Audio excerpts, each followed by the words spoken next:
It started with a question simple, direct, and impossible for Ivanka Trump to spin.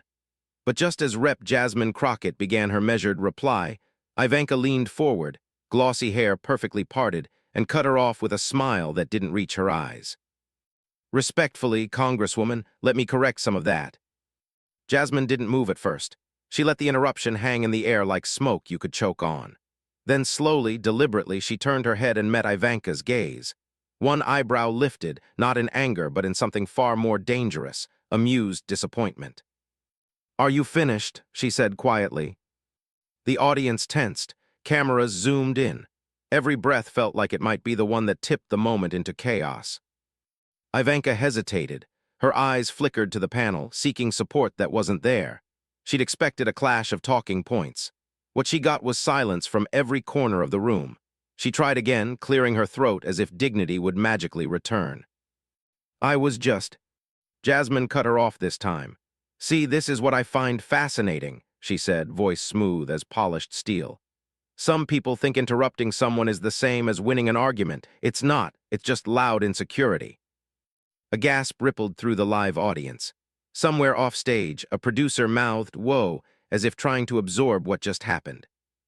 Jasmine didn't flinch. "You can't out-talk reality," she continued. "And you definitely can't out-talk the lived experiences of the people you keep trying to speak over." Ivanka blinked once, twice. Her composure cracked just enough to betray a flash of something raw, embarrassment. She opened her mouth, but nothing came out. The studio went still, like everyone was waiting to see if this was the moment Ivanka would finally defend herself or crumble. Then slowly, painfully, she looked down at her notes. Her voice was gone. And Jasmine just smiled, leaned back in her chair, and said, "That's what I thought."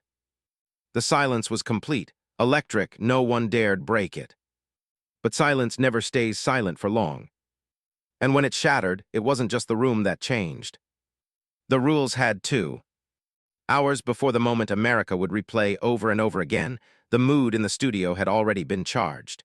The network billed it as a cross-generational political roundtable, but everyone knew what it really was. A collision between two worlds that rarely sit at the same table without sparks. On one end there was Ivanka Trump, polished descendant of power, carefully dressed in muted cream tones and framed by soft lighting. Every angle prepped, every word likely focus-tested. America's former first daughter, the emblem of inherited influence, mapped onto an image of calm composure. And on the other, Congresswoman Jasmine Crockett, a black woman from Texas whose very presence was a story of resistance. Her rise had never depended on family pedigree or wealth. She built her reputation from community roots, fueled by grit, justice, and her unwavering commitment to those whose voices are too often muted. The topic was supposed to be leadership in a divided America. But to the millions watching, it represented something much bigger: who gets to claim the future of this country. By the time cameras rolled, hashtags were already trending. Legacy vs. merit, hash the table talk. Pundits were gathered outside in the hallways, whispering predictions, ready to tweet before the microphones even warmed up. Ivanka's supporters expected her to glide through, offering the kind of measured, non-specific reassurances that had become her signature. Jasmine's followers, meanwhile, were restless. They knew she didn't bother with polite evasions. If something needed saying, she said it. Full volume, full truth. Tension built from the very first question. The moderator, neutral on paper but visibly nervous, introduced the topic: rising legal and political conflicts around public service and personal responsibility. The question was pointed: how do leaders navigate competing expectations in a polarized age? Ivanka opened with her polished neutrality. "I think leadership starts with empathy and integrity, with remembering that all Americans want the same things: safety, opportunity, and unity." A safe answer, a gentle glide over world-ending debates. Then Jasmine spoke: "Empathy without accountability isn't leadership, it's a brand." That line wasn't scripted, it wasn't rehearsed, and that was the moment America sat up a little straighter. Somewhere online, a meme was already being born. As the exchange deepened, viewers began pulling in friends, family, anyone near enough to hear. "You might want to watch this." It wasn't just political critique they were watching, it was the unwritten story of America's shifting identity. Privilege on one side, lived experience on the other. The polished veneer versus unfiltered truth. The stakes weren't policy-based. They were personal, generational. What would happen if someone like Jasmine, raised from the soil of personal struggle, could outshine someone raised on inheritance and smooth PR? What would it say if the daughter of a former president who'd been handed platforms, networks, and media goodwill was confronted on air by someone who built her platform brick by brick, under pressure? By the time Jasmine leaned forward, just moments before her eyebrow and mic drop stunned the world, social media was already roaring. This wasn't just a panel. This was a reckoning. And what happened next wouldn't just challenge a narrative, it would rewrite it. To understand the impact of what happened on that soundstage, you must first understand the architecture of Ivanka Trump, not the person but the product. She was born into wealth so vast it didn't just cushion her life, it choreographed it. From the marble halls of midtown penthouses to the manicured boardrooms of Manhattan high-rises, Ivanka never had to fight for a seat at the table. Her birthright delivered one to her, gold-plated and monogrammed. From the beginning, her story was framed not by struggle, but by legacy, the successor to a brand built on power, real estate, and media influence. Long before she was first daughter, Ivanka was a marketing dream, tall, charming, photogenic, elegant in a way that seemed designed to calm wealthy men and reassure wealthy women. She spoke in measured tones, smiled often, nodded politely. Even in chaos, she was serene, the kind of composure parents point to and say, "Why can't you be more like her?" That persona wasn't accidental. It was crafted by experts, honed by handlers, rehearsed in boardrooms. She didn't need to win debates, she needed to be agreeable. She didn't need to lead, she needed to lean in. She was the embodiment of palatable femininity, power smoothed over with pastel sauce, a well-polished daughter of the empire. Her public appearances, especially during her father's presidency, lived in a carefully constructed middle ground, present but not responsible. Strategic silence was her strongest weapon. When journalists asked her about controversial policies or aggressive rhetoric, she would smile, adjust her hair, and gently pivot to vague sentiments about job creation or women's empowerment. She never raised her voice, never disagreed publicly, never got messy. Many found her tolerable because of it. Some even admired her.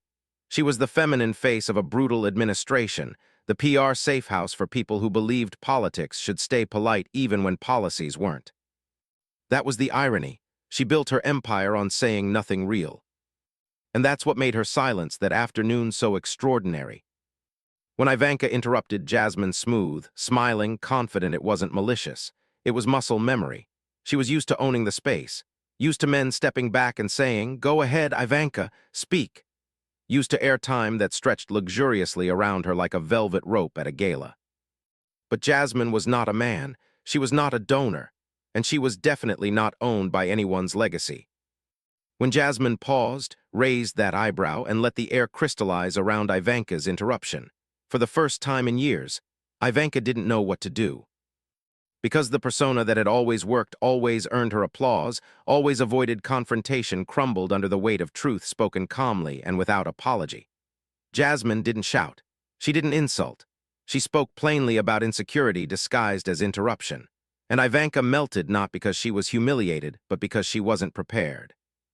She built an identity that depended on softness to shield power.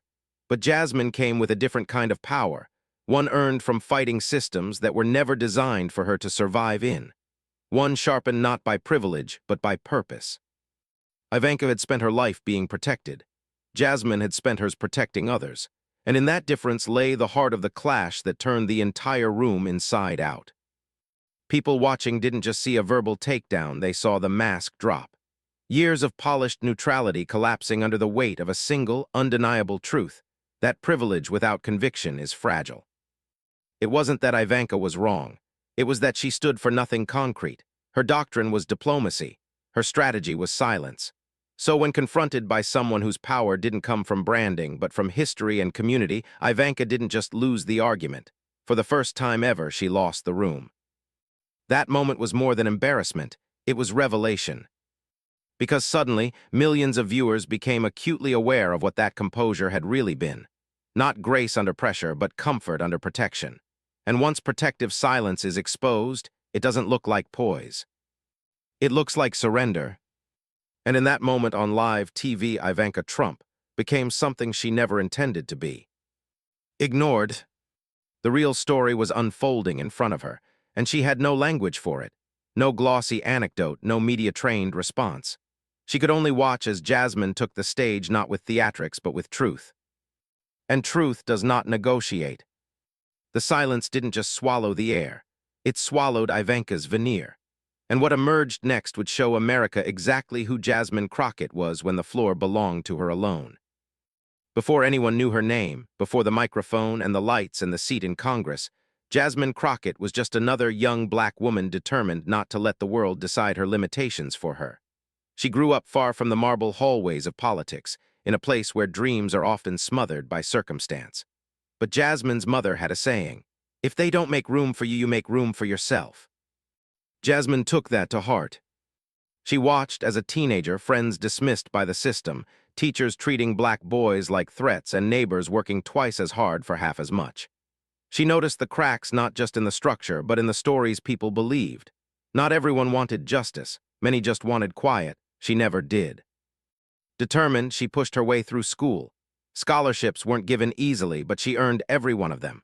Law wasn't just a profession, she saw it as a tool, a shield, a megaphone. She didn't want to sit in a corner office. She wanted to stand in courtrooms that echoed with generational pain and turned fear into freedom. So she became a public defender. That wasn't glamorous. It didn't come with TV hits or glamorous titles. It meant late nights, cheap coffee, long hours with people no one else wanted to represent. It meant standing on the front lines of a system built against the very people who filled her caseload. But that's where Jasmine thrived. She learned how to listen not just to the words, but to the silences. She learned how to stand firm in a storm of opinions designed to wear you down. She trained her voice not just to speak truth, but to carry it. And she made enemies, not because she was cruel, but because she was clear. She didn't let judges skip over racist practices. She didn't let prosecutors hide behind policy. She demanded that the law see the people she represented not statistics, not threats, but humans. Every time someone told her to sit down, something in her spine straightened. Every time she was told she was too loud, too direct, too unpolished, she sharpened instead of softening. The stories she heard stacked up in her bones. Stories of men jailed for standing on the wrong corner at the wrong time. Women punished for trying to survive systems never built for them. Families torn apart by policies so tangled in prejudice they called it status quo. Jasmine didn't just represent these people, she carried them. But she wasn't naive. She knew the courtroom was only one battlefield. So when the chance came to run for office, a seat in Texas House District 100, she didn't hesitate. Her campaign didn't have wealthy donors lining up or photo ops with political royalty. It had community potlucks, porch conversations, church halls filled with elders nodding along. And most importantly, it had her. No fake smile, no scripted message. Just Jenna from the block, who knew that winning meant fighting smarter, working harder, and showing up again and again. She won, and she didn't slow down. In the Texas legislature, she didn't wait for permission to speak. She didn't dilute her language to soothe egos. She was relentless. When lawmakers aimed voter suppression laws at black and brown communities, she took the mic and refused to let them pass silently. When politicians tried to demonize protesters speaking out against injustice, she wasn't just a voice, she was a roar. Her work wasn't appreciated by everyone. Some called her divisive. Others said she was angry, the oldest trope in the book. But Jasmine never played down her fire. She reminded them weekly that policy isn't polite, so why should she be? And then came her seat in Congress. It wasn't handed to her. It wasn't wrapped in velvet. It was earned the way everything else had been, through grit, truth, and the courage to refuse a polite place in a rigged system. The morning she was sworn in, she walked into the Capitol wearing the weight of her story and the legacy of those who didn't live to see someone like her at that podium. She didn't smile for the cameras. She looked straight ahead, already building the next fight in her mind. As she rose, something else rose with her, a movement, not built on celebrity or surface-level feminism, but on the raw, honest belief that representation must come with responsibility. She didn't want to be the first or the only. She wanted to hold the door open and keep it open. So when she sat across from Ivanka Trump that afternoon, when the lights came on and the cameras rolled, Jasmine didn't just bring her wit or her facts. She brought every trial she ever stood in. She brought every person whose voice had been stolen by a system designed to silence them. She brought a quiet fury disguised as composure. That's why when Ivanka interrupted her, Jasmine didn't flinch. She recognized the move not because she'd seen it on TV, but because she'd battled that arrogance in courtrooms, in state houses, in every room where power tried to disguise exclusion as civility. She lifted that eyebrow not in surprise, but in certainty. Because her whole life had sharpened her for this moment, and when the silence broke, she would make sure it broke for more than just herself. She would make it break for every voice she ever carried on her back. And that's exactly what happened next. When the moment resumed, neither woman had moved, but the air between them felt different. The audience couldn't see it, but everyone in the studio could, that quiet electricity that tells you a line just been drawn. The moderator shuffled his cards nervously, adjusted his tie, then cleared his throat as if trying to reestablish control. "Let's shift to the economic impacts of proposed tax reforms," he said, as though the tension could be willed away by procedural language. Ivanka smiled graciously. "Well, I believe American families need relief, especially those who contribute most to the economy." Polished, pleasant, unthreatening. Jasmine blinked, letting the words unravel in her mind like thread from a too-perfect suit. She nodded slowly, almost sympathetically. "You mean the wealthy, right? Folks whose zip codes come with more tax loopholes than Middle America gets in healthcare support." Ivanka didn't flinch. She was conditioned for this. "That's one framing," she said lightly. "But when my father was in office, millions of hardworking Americans saw their taxes go down." She spoke as if it were fact, a sunny, glimmering claim no one should question. Jasmine didn't smile. "You mean corporations and companies like yours?" The moderator shifted gears again, hurriedly introducing a new question, this time on environmental policy. But the pattern repeated, Ivanka offering sweeping statements about innovation and empowering stakeholders, her voice like a glass of lukewarm water, comforting if you're thirsty enough or not listening closely. Jasmine listened, every syllable, every deflection. When it became clear that Ivanka's answers were a quilt of buzzwords, she leaned forward, one hand on the desk. "You keep saying empowerment, innovation, unity," she said, her tone soft at first. "But can you give us one specific policy you've supported that wasn't built on corporate interest or family benefit?" Ivanka's smile flickered just a moment. A hairline crack. She tucked a strand of hair behind her ear and began again. "I've always believed that the private sector is best positioned to—" "No," Jasmine said sharply, voice cutting through like a razor. "Not what you believe, what you've done, one concrete step. One initiative that's helped working people, not just your father's friends, your own investments, or the cameras watching you." A murmur rippled through the audience seats. Someone whispered, "Oh, she came prepared." Ivanka inhaled. "Well," she began, eyes flicking toward the moderator for backup that didn't come, "I think my leadership on paid family leave was left unfinished," Jasmine finished, "and designed without consulting a single union. This time it wasn't just a response, it was an exposure. A trapdoor pulled open." Ivanka blinked twice. "I think it's important to remember." "Who's actually impacted?" Jasmine cut in, refusing to yield. "You can't keep talking around people whose struggles you've never lived." For the first time that day, Ivanka didn't respond immediately. She stared back across the table, chin tilted up but eyes cooler than before. "You seem to be trying to make this personal," she said finally, voice just barely tight. "I'm here to talk about policy." Jasmine leaned back in her chair, crossing one leg over the other, one brow raised not in defiance but in invitation. "It is personal, Ivanka. Policy is always personal. When you talk about tax cuts, healthcare, immigration, you're talking about people. You're talking about whether a black teenager gets a lawyer who believes in them, whether a Latina mom can afford insulin, whether a refugee child sleeps in a cage tonight or in a bed tomorrow." She paused, letting her words sink in the way truth tends to do. Then she added, eyes locked on Ivanka.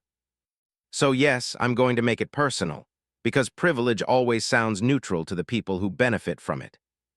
The room's temperature dipped. No one coughed, no one shifted. Even the moderator looked like he'd forgotten how to blink. Ivanka's face stayed calm, but silence flushed through her posture. She tightened her hands on her notes. The script she'd rehearsed was unraveling. She opened her mouth to speak. And that's when Jasmine leaned in, eyes sparkling, with the glint of someone who's been interrupted one time too many. "Let me finish." Everything in the room stopped. The glint wasn't anger, it was inevitability. And what came next would make silence feel like shouting. Jasmine held Ivanka's gaze for a moment longer, then let her eyes sweep across the room, slowly, intentionally. It wasn't a dramatic pause, it was a promise. The audience leaned forward because everyone instinctively could feel it. Something was about to shift. Jasmine wasn't just responding to an interruption. She was about to dismantle a narrative. "It's fascinating," she began, her voice even and composed. "How often the people who talk about unity are the ones most uncomfortable with accountability." Ivanka opened her mouth instinctively, but Jasmine kept going, voice smooth as glass. "I'm asked all the time, why are you so confrontational? Why don't you say things more gently?" And the answer is simple, because gentle hasn't worked. Because polite hasn't closed prisons or fed children or saved families from being evicted in the middle of a pandemic. Because sugar doesn't disinfect. Truth does. Ivanka tried again, "Congresswoman." But Jasmine was already moving. "You talk about leadership," she continued. "But leadership means knowing when to stop talking and start listening. It means understanding that image management is not public service, that posing with a bill you didn't write isn't the same thing as protecting the people it affects." Ivanka's poised exterior flickered. Her smile, that polished, camera-ready curve, didn't reach her eyes anymore. She heard something in Jasmine's tone, something she wasn't used to, a refusal to play the game on anyone else's terms. She licked her lips once, glanced at the moderator, then back to Jasmine, who pressed on. "Every time you say you care about all Americans," Jasmine said gently, "what I hear is that you've never had to choose which ones you'll let down. And maybe that's the difference between us. Because I come from a place where every choice has consequences. I don't have the privilege of being vague." Ivanka's chest rose and fell. Her microphone picked up the faintest sound of breath. Her voice finally emerged, thin, careful. "I think we need to focus on policies that work."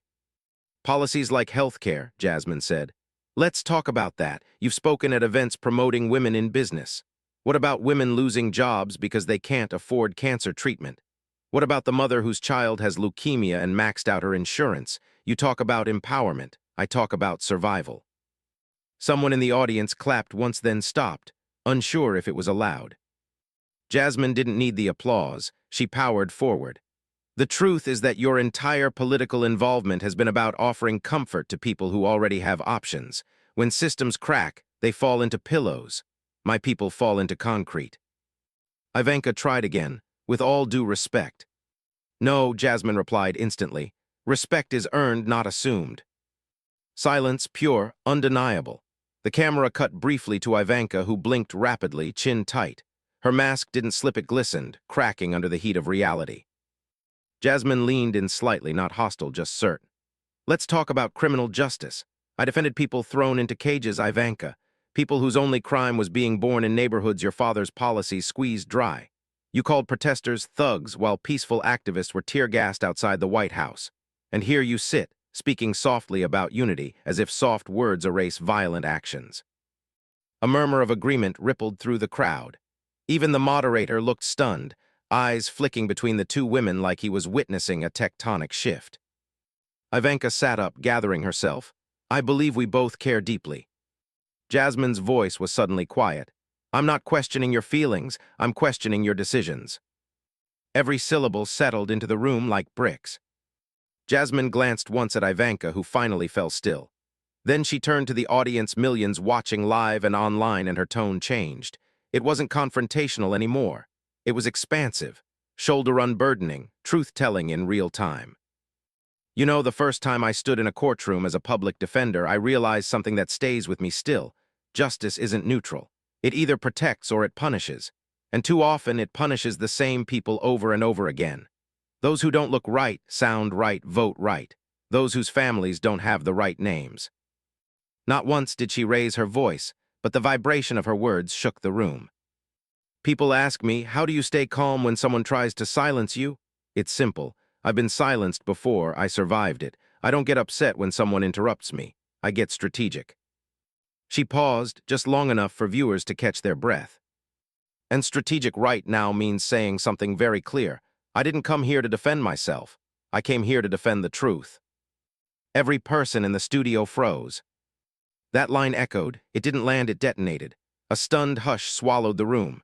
Somewhere in an upstairs booth, a producer whispered, "Oh my God." Ivanka's gaze dropped. She adjusted the papers in front of her, but her hands trembled ever so slightly. Her perfectly controlled facade was slipping, not because Jasmine had yelled, not because Jasmine had attacked her personally, but because for once the truth was louder than the brand. She looked up but didn't speak. Jasmine's final words hit like a bell tolling. So the next time someone tells you that criticizing power is divisive, remember this moment. Remember that silence is a strategy too. It just isn't mine. The audience didn't clap. They couldn't. They were still absorbing what had just happened. Then the silence turned into something else. The quiet held weight. The quiet recognized something, that this wasn't just a takedown, it was a reckoning. In living rooms and offices and subway cars across America, people replayed that moment in their minds. The moment when a calm, quiet truth cut through decades of practiced evasions and said no more. And in that moment, Ivanka Trump, born into power, trained in poise, expert in image, finally ran out of words. Jasmine didn't gloat, she didn't smirk. She sat back in her chair with the stillness of someone who's learned that power doesn't come from speaking loudly. It comes from speaking and being heard. The silence didn't just swallow the air, it swallowed her opponent's authority. And what came next would turn a moment into a movement. Within minutes of Jasmine's quiet final line, "I didn't come to defend myself. I came to defend the truth." Twitter, which halfway through the show had seemed divided, detonated in unison. Comments, quote tweets, memes so many that the servers almost sighed under the strain. The first hashtag to spike was Crockett clapped back. Someone slapped it over a freeze frame of Ivanka starring, speechless, at her desk notes. Then came silenced on live TV. One user posted a gif of a mic being unplugged. "Imagine getting verbally evicted from your own argument," they wrote, racking up 115,000 likes in an hour. Within 2 hours, Jasmine Crockett was the one trending topic in the U.S., Ivanka Trump was 3, but only because of people asking, "Wait, did she just get obliterated?" Screenshots of Ivanka's stunned silence became the image of the night. Someone looped Jasmine's eyebrow raise with lit music underscoring it, the moment she knew the caption read. Political analysts jumped in. A usually reserved pundit tweeted, "That wasn't a debate, that was a masterclass in accountability." Another replied, "Congresswoman Crockett didn't raise her voice, but she raised the bar." And it wasn't just commentators. Within hours, celebrities posted their own reactions. A-list actors reposted the clip with a caption that simply read, "That part?" Activists stitched it into videos about power and silence. Even musicians chimed in, writing lyrics inspired by her line about defending truth.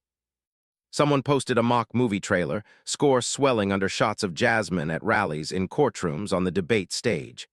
At the end, the screen went black, and in bold letters appeared, "Crockett versus Goliath." Fans demanded someone make the documentary. Then something unexpected happened. Even people who had never heard of Jasmine before began to claim her as their own. One immigrant mother posted a selfie holding her daughter and wrote, "My baby won't know silence as survival, she'll know it as strategy." A viral thread began, "Tell your Jasmine Crockett story." Thousands replied about times when they'd been interrupted, dismissed, talked over. Every reply ended the same way, "Not anymore." Editorials went up overnight.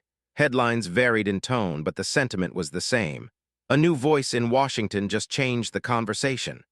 From the courthouse to Congress, how one woman rewrote the rules of debate. Even more cutting were the conservative commentators who tried to spin the moment in Ivanka's favor, only to be ratioed into oblivion. One pundit called Jasmine aggressive. He was buried under receipts within minutes clips of Jasmine comforting constituents, of her just days earlier grilling a lobbyist with focused clarity. The internet didn't just clap back, it held class. A TikTok user matched Jasmine's monologue to a gospel track titled "Grace Under Fire." It hit 1 million views before morning. But it was the quiet reactions that spoke the loudest. A black grandmother from Georgia posted, "Watched it once, then again with my daughter, never seen power move so gently." The post reached the congresswoman herself, who replied simply, "We've never had the luxury of shouting." That was the moment millions hit replay. Not because it was loud, but because it left them breathless. That night, late shows built entire segments around the clip. One host joked, "Ivanka, been silent since 2:43 p.m. Someone please check if she's still buffering." Another played Jasmine's final line on a loop with slow zooms. The audience roared. By dawn, a phrase had entered the political vocabulary, pulling a Crockett. It meant delivering facts without flinching. It meant speaking hard truths with steel in your spine. It meant not being afraid to let silence do your talking. Even the opposition couldn't ignore it. Headlines appeared on right-leaning sites with titles like, "Crockett Goes Nuclear." They tried to paint her as divisive. But divisive compared to what? Jasmine had said what needed saying without screaming, without swagger. Her voice became the quiet tide that lifted those who'd been waiting for a moment like this, a moment where truth didn't just speak. It resonated. Screens across the country flickered with the clip, interpreted and shared, captioned and subtitled in Spanish, Korean, Portuguese. A black student group in Chicago printed Jasmine's final quote on shirts overnight. In small, bold print, "Not defending myself, defending the truth." That wasn't a campaign slogan. It was a mirror held to the audience. Because this wasn't just a takedown, it wasn't just a moment, it was a message. Someone with power had finally recognized that our greatest weapon isn't volume, it's clarity. And clarity is contagious. The camera didn't need to capture Ivanka's face any longer. Her silence did the talking for her. The world had already chosen its highlight. Now all we had left was the question. What happens when truth speaks and the powerful have nothing left to say? More than a reaction. This was a ripple, and an entire nation was awake for whatever came next. The next morning, Jasmine Crockett didn't rush onto cable news for applause. She didn't call her team, ask for clip reels, or rehearse a victory lap. She got up, brewed a strong cup of coffee, and went to her office not for celebration but for reflection. She knew what had happened was bigger than a moment. But when the calls started rolling in, she took one. It was a morning show host with a reputation for gentle, probing interviews. "Congresswoman Crockett, thank you for joining us. Millions saw what happened yesterday. Tell us what you saw." Jasmine breathed in once, let it carry her. "What I saw," she said slowly, "wasn't a debate between two women. It was a mirror. A reflection of everything we've let pass as leadership, everything we've excused because it's clean, silent, and polite." The host leaned forward. "Some say you were too pointed, that it felt personal." Jasmine nodded. "It is personal. It's personal when mothers are denied health care, when children are taught to fear the police, when workers live paycheck to paycheck while corporations brag about innovation. These aren't abstract issues. These are people's lives." Social media lit up again. Mirror politics trended for hours. "What made you so calm?" the host asked. Jasmine smiled, warm but firm. "Calm isn't weakness, it's strategy. I've learned that power isn't volume, it's presence. And if you aren't rooted in something deeper than ego, the loudest one in the room will always win. I refuse to let noise drown out truth." The clip reverberated. One man posted, "She's not angry, she's anchored." The interviewer paused. "So what do you want people to take away from yesterday?" Jasmine looked straight into the camera. That accountability isn't cruelty. That calling out privilege isn't divisive. And that it's okay, more than okay, to insist that people in power say something real. Because you can't serve the people if you're only protecting yourself. She didn't mention Ivanka by name. She didn't need to. "We're conditioned to be silent in the face of titles and money and legacy," she continued. "But silence has never served the oppressed. It's never protected the vulnerable. Silence has only ever protected the status quo." The host nodded solemnly. "What would you say to young leaders watching this moment?" Jasmine's voice lowered, softened with a different kind of intensity, spiritual almost.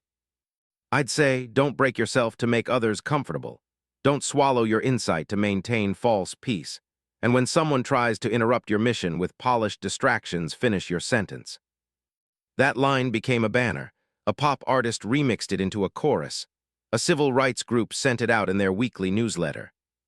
In another part of the country, a high school debate team played the clip before a competition and whispered to each other, "Finish your sentence." And somewhere, maybe in a boardroom, maybe in a backyard, a young girl heard that phrase and decided she'd never let anyone talk over her again. What Jasmine didn't know in that moment was that the clip of her speech, clipped and captioned by a college student, would become the most shared post by Latina women under 25 in the following week. She didn't know that over 40 small-town book clubs would discuss her interview that month. Or that politicians on both sides would quietly start preparing for a world where debates weren't won by pedigree, but by clarity. Later that night, back in her office, she sat alone for a while. No cameras, no advisors. Just her. She whispered a prayer her mother taught her, one that wasn't about victory, but about purpose. Let me speak truth without fear. Let me do good without needing applause. She stood, closed her notebook, and turned off the light. And as she walked into the hallway, someone in a nearby office replayed the clip on speaker. Jasmine paused. She heard her own voice say, "I didn't come to defend myself, I came to defend the truth." She smiled. In that moment she knew. You don't speak truth to power. You remind power what truth sounds like. And it echoes long after the microphones are turned off. Remember how this story began? A single interruption. A single moment where power expected to speak uninterrupted and got silence in return. But look where we are now. That silence didn't just sit in the studio. It grew legs. It marched through living rooms, across timelines, through generations who have waited to see what truth looks like when it finally stands barefoot in the spotlight. Jasmine Crockett didn't shout. She didn't insult. She didn't break the table. She broke the script and replaced it with something new. A model for what leadership looks like when it's rooted in service, not spectacle. In community, not convenience. In truth, not timid politeness. Ivanka Trump's silence wasn't just her losing a moment, it was the curtain being pulled back on an entire performance of privilege. A message to millions. If your power depends on avoiding questions, it was never power to begin with. And now it's your moment. You watch this unfold not because it was just another day in politics, but because it felt like a turning point. A reminder that dignity isn't passive, that accountability isn't aggression, that truth isn't punchy, it's patient. It waits, it listens, and when the moment is right, it speaks and everyone feels it. So what do we do with a moment like this? We share it, we amplify it. We refuse to let silence protect the comfortable or smother the courageous. Jasmine didn't just finish her sentence. She started something. And now you're part of it. So if you believe dignity defeats privilege every time, hit subscribe. Share this story. Leave a comment telling us where you refuse to be interrupted. Because truth doesn't just need a mic. It needs an echo. And you are that echo.